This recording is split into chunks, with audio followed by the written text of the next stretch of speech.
Hello મિત્રો, તો કેમ છો બધા? મજામાં ને? તો આશા કરું છું કે તમે બધા મજામાં જ હશો. તો ફરી આપણે આવ્યા છીએ એક નવા વિડીયો સાથે. સવારમાં જાગીને ઘરની બહાર નીકળ્યા તો બિલાડી બેન મારા ઓટલે બેઠા હતા. તો રાજવી બિલાડીને ભાળી ગઈ એટલે એ તો હરખે નો હમાય, એ તો ફટાફટ બિલાડીને રમાડવા જ માંડી.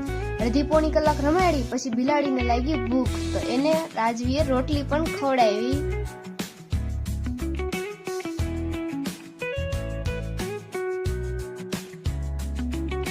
હવે બિલાડી બેન ખાઈને ધરાણા છે, તોય એક એક રોટલીના બટકા ગોતી ગોતીને ખાય છે.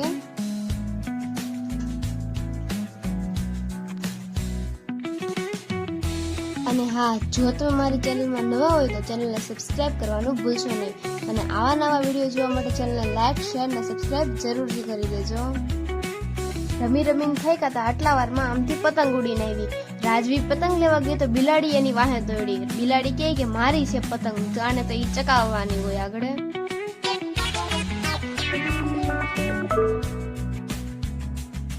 તો બિલાડી પતંગ ને દોરાને જોઈને તો એવી ગાંડી થઈ ગઈ કે પતંગ આગળ ચકાવવા જ મળશે.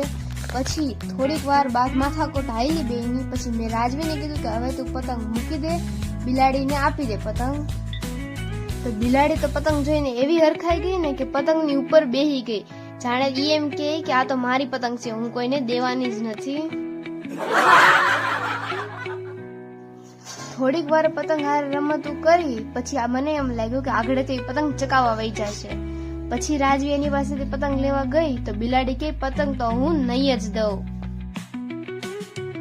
પછી મેં એને એમ કીધું કે તું એને પતંગ રમવા દે, આપણી પાસે તો લાડ બધી પતંગ છે. પછી બિલાડી પતંગ રમતી હતી, રમતા એને હું ખીચ ચડી તો પતંગ ફાડી નાખી આખી.